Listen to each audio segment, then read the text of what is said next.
Welcome back to This Old Truck. Today we're going to talk about rust repair, specifically how to weld in patch panels.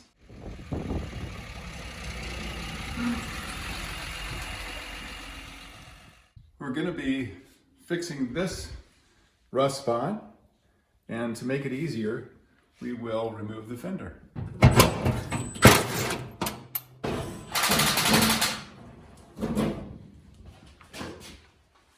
Alright, so to start off, we're going to look for where the metal is solid and where it's weak. So in here it's still pretty weak, and obviously in here. So then you're going to grab your Sharpie and mark out where you want to make your cut. So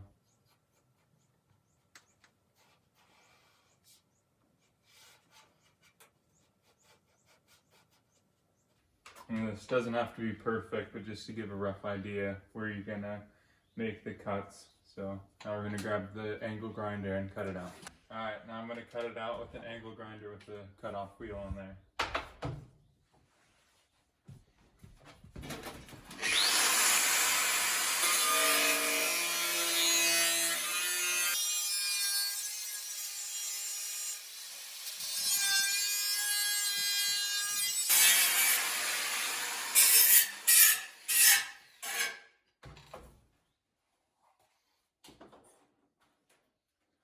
Alright, so I cut the old rusty piece out, and now I'm going to make a template for it.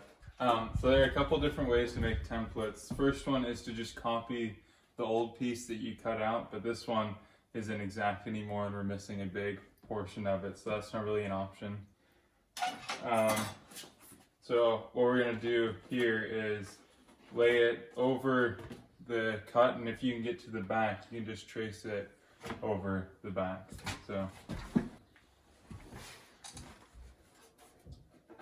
alright, so here this is what our patch panel will look like. So we're going to cut it out now, and we can trace it over on a piece of steel. So this is what it looks like when it's cut out, and just test fit it and see how it fits in there. So this one fits in there pretty good.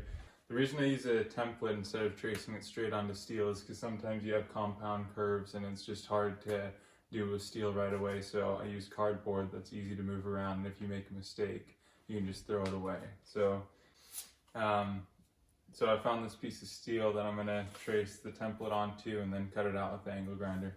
So I traced the template over onto the piece of steel with the Sharpie, and now I'm going to cut it out.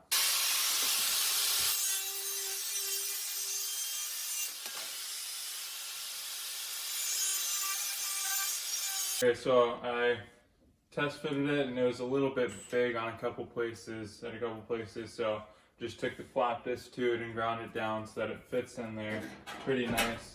Alright, so now that we got the patch piece fitting in there nicely, we're going to take a paint stripper wheel to it and strip off the paint around here so that we can weld it.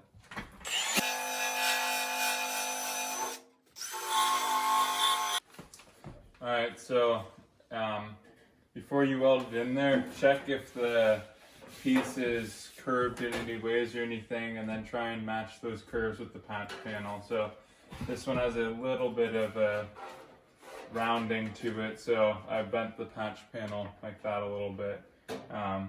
So it just makes it easier later when you're filling it in. So. Alright, so we've deburred the piece, we've cleaned up all around the panel where we're going to weld it into.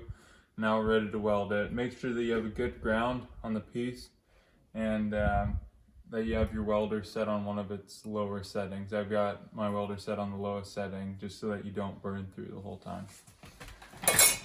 Alright, so we're going to tack the piece in place now, and yeah, just do a couple of tacks around the area.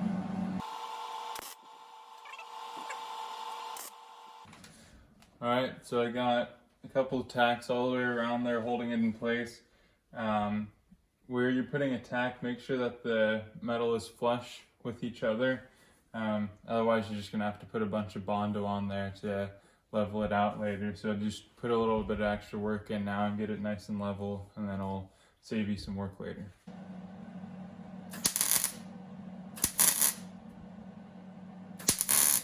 So I just got done welding it in, just to spot welds everywhere.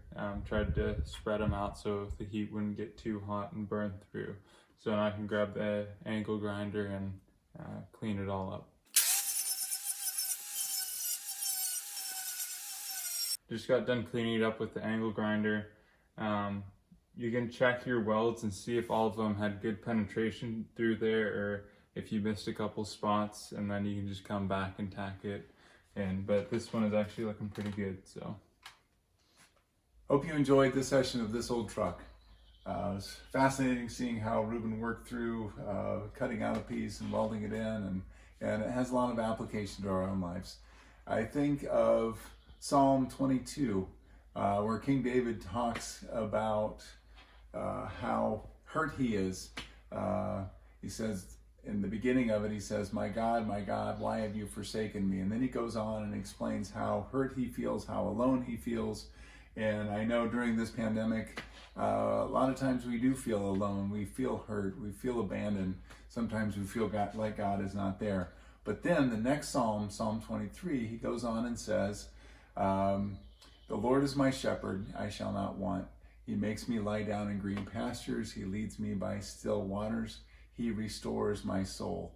And I love that he restores my soul, not only because I'm restoring a truck, but because I know that God is a God of restoration. And yes, we're going to go through difficult times, but I know in time that restoration process is going to happen. He's going to restore our souls. So I love the application for this truck because for a long time it was sitting in the weeds in Montana on a ranch waiting to be restored, wondering if it would ever get fixed up. Now the trucks wander very often, but I think this one did. And it's so cool to see how we are working through and restoring it and bringing it back to life. Hope you enjoyed it. Take care.